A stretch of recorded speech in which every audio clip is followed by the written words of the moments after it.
und ich als Kapitän als erster vorweg. Gänsehautmomente. Mehr geht nicht. Michael Rummenigge.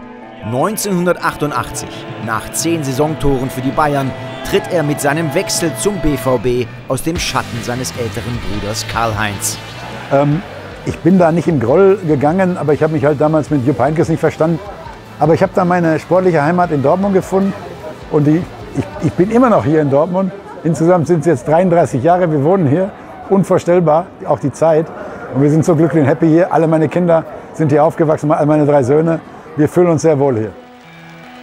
Michael Rummenigge, beim BVB vom Stürmer zum Zehner umfunktioniert. Einer unserer 89er Pokalhelden. Das war sensationell und für uns war das eine Initialzündung, für mich auch. Ein Jahr bei einem Club, der 23 Jahre nichts gewonnen hatte. 66 war ja der erste Europapokalsieg. Und das spuckte mir immer so im Kopf rum, wenn du die Schwarz-Weiß-Bilder von Stanley Buda gesehen hast. Und das war, krieg ich eine Gänsehaut. Wir meine Kollegen aus der 89er Mannschaft. Wir haben übrigens auch, was viele gar nicht wissen, Mannschaftslunch mit Bomber Wiegand, unserem damaligen Busfahrer und Zeugwart. Treffen wir uns alle 4, 6 Wochen, 2 Stunden, kleines Mittagessen, Glas Wein, quatschen wir über alles Mögliche. Michael Rummenigge. 5 Jahre trägt er das schwarz-gelbe Trikot und sammelt viele unvergessliche Momente.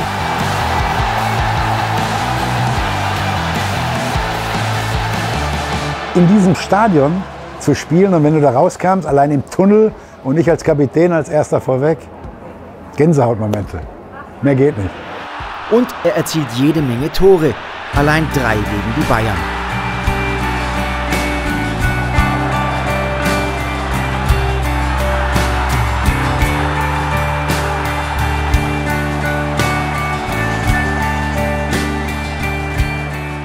Es war immer besonders schön, gegen seinen alten Verein Tore zu machen und dann noch zu gewinnen, muss ich ganz ehrlich sagen.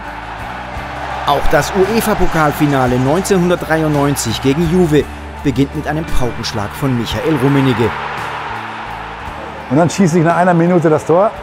Und da habe ich gedacht, vielleicht geht doch was. Aber dann kam Baccio, Vialli und Co. Und dann kam Juve, damals noch mit 2 Spielen. Konnten wir einfach nicht schlagen. Aber es war trotzdem ein super Erlebnis, muss ich sagen. 1993 geht er nach Japan, kurz bevor die Ära Hitzfeld ihren Höhepunkten entgegensteuert. Der Mann hat einen an die Seite genommen, hat auch über Privates mit dir gesprochen, haben ein Glas Rotwein mal im Trainingslager getrunken. Der hat einen abgeholt und war einfach ein super, super Typ. Und dann habe ich zu ihm gesagt, Sie sind der beste Trainer, den ich je gehabt habe. Und Ottmar Hitzfeld hat dieses 95, 96 und 97 unglaublich, erster Champions League-Sieger Borussia Dortmund.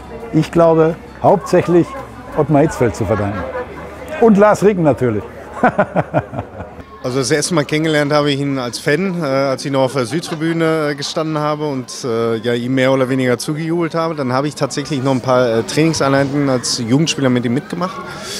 Und er war ja jetzt erstmal schon mal ein klassischer Zehner, auch mit der 10 auf dem Rücken und die Spieler sieht man ja sehr gerne. Er war nicht der Schnellste, aber das konnte er eben mit seinem Auge fürs Spiel und für die Mitspieler eben auch wettmachen und deshalb habe ich ihm extrem gerne zugeguckt. So gerne, dass er seinen eigenen Sohn Carlo auch in der Fußballschule von Michael Rummenigge ausbilden lässt. Wir waren eine der Ersten, die das gemacht haben. Marcel Raducanu war, glaube ich, einer der allerersten. Wir waren, glaube ich, an 3. oder 4. Stelle, eine kommerzielle Fußballschule aufzumachen. Das war nicht meine Idee, war eine Idee vom Freund von mir. Und wir haben das aufgegriffen, wir haben mal 2 Wochen gemacht, 1996. Heute machen wir wenn kein Corona ist, 30, 40 Camps pro Jahr. Sind immer unterwegs, von April bis Oktober, durchgehend. Auch in wunderbaren Orten wie auf Sylt, in Italien. Es macht einfach Spaß. Darum habe ich auch meinen Fußballlehrer gemacht, 2007. Weil meine Trainer auch alle Trainerscheine haben müssen und sollen. Wir machen professionelles Training, aber es kann trotzdem jeder kommen, auch wenn er nicht im Verein ist. Und wir sind 25 Jahre jetzt damit unterwegs und es macht immer noch Spaß und wir werden es auch noch weitermachen. Die Eltern kennen uns alle noch und wenn dann so Jungs kommen und dann erzählen wir denen natürlich und sage ich immer, gib einfach YouTube Michael Rummenigge Tore ein und dann kommt er am nächsten Tag, boah, habe ich gesehen, Tor des Monats, boah, habe ich das gesehen. Also das ist dann immer schön. Natürlich hat uns keiner mehr spielen sehen, können sie auch nicht, dafür sind wir zu alt, aber dann wissen die mal, auf welchem Niveau wir gespielt haben. Als ausgebildeter Fußballlehrer wäre auch eine Trainerkarriere auf diesem Niveau möglich gewesen. Als Trainer ist eine ganz andere Erfahrung. Du kannst noch so guter Spieler gewesen sein. Trainer ist was anderes. Hätte ich gerne gemacht, die Erfahrung. Aber vielleicht haben viele Vereine auch Angst vor dem Namen Rummenigge. Das muss man auch manchmal sagen. Das ist wie bei Lothar Matthäus, habe ich manchmal das Gefühl. Es hätte sich mal kurz ergeben, dass ich Preußen Münster trainiert hätte. Hat sich dann aber leider zerschlagen. Die wollten nur 10 Spiele und ich wollte natürlich ein bisschen länger da Trainer sein. Bin ich nicht böse drum. Ich habe genug zu tun. Aber da hätte ich es mal gerne schon mal ausprobiert. Und da ist noch etwas, was im Rückblick ein bisschen an ihm nagt. Stichwort Nationalelf. Ich habe x-mal auf der Bank gesessen. Gab es mal ein Länderspiel 86 nach der WM in Hannover gegen Spanien. Rudi Völler war leicht angeschlagen. Da sagt der Franz, lauf dich warm. In der 80. bin ich hin zu ihm, nachdem ich 45 Minuten schon warm gelaufen habe. Franz, was ist? Ach, sagt er, habt ihr ganz vergessen, setz dich wieder hin. So war der Franz. Das ist das Einzige, glaube ich, so ein bisschen, dass ich ein paar Länderspiele gerne mehr gemacht hätte für Deutschland. Trotzdem hat er auch nach der Profilaufbahn eine ansehnliche Karriere hingelegt. Die Fußballschule ist nur eines von vielen Geschäftsfeldern für den heute 57-Jährigen. Er betreibt eine Soccerhalle in Münster, hat eine Sportmarketingagentur, baut Multifunktionssportanlagen und setzt dabei seit einiger Zeit verstärkt auf eine neue Trendsportart. Paddle-Tennis, das wird die kommende Sportart werden in Deutschland, da bin ich 100% sicher. Ich spiele selber auch, es macht unglaublich Spaß und wir haben uns da gut aufgestellt. Ich habe gute Leute, ohne die könnte ich es nicht machen. Ein Mann mit seiner Erfahrung ist auch häufig als Gastredner gefragt.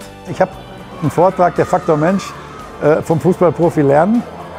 Und das gefällt den Leuten, glaube ich, ganz gut, wenn da einer steht, der früher mal selbst auf dem Platz gestanden hat. Denn da sitzen Unternehmensführer, Abteilungsleiter, aber auch ganz normale Leute, die ja das, mein Traum, gerne gelebt hätten. Und wenn ich denen dann erzähle, Olympiastadion, Westfalenstadion, du stehst im Gang, du bist heiß, die Leute stehen draußen, du gehst vorne weg, da erweckt man Emotionen und die gehen alle beseelt aus dem Vortrag raus. Michael Rummenigge, beruflich ausgelastet, privat glücklich und zufrieden. Ich lasse auch bei meinem Bruder nichts kommen. Ich weiß, dass das in einem öffentlichen Bild nicht immer so gegeben ist. Er weiß das auch. Wir haben jetzt ein Familienfest in München. Wolfgang, unser ältester Bruder, den gibt es ja auch noch. Der wird 70. Linker Fuß damals, 2. Liga Gütersloh. Ich bin jetzt Opa geworden mit unserem ältesten Sohn Marco, der ja früher auch beim BVB gespielt hat. Und erstmal ein Mädchen, Alessia, also unsere Prinzessin. Für die mache ich alles, all das, was ich mit meinen Söhnen vielleicht nicht so gemacht habe. Dazu ist jetzt noch Luca gekommen, Luca Michael übrigens. Haben sie mir einen tollen Gefallen getan. Den bilden wir noch mal als Fußballer aus, Linksfuß. Ich habe eine tolle Frau, die ich jetzt seit 40 Jahren kenne. 41 Jahre fast, 35 Jahre verheiratet, auch selten in der Branche. Also ich muss sagen, ich bin so zufrieden, kann so weitergehen. Wir müssen nur gesund bleiben, dann können wir nämlich alles selber beeinflussen.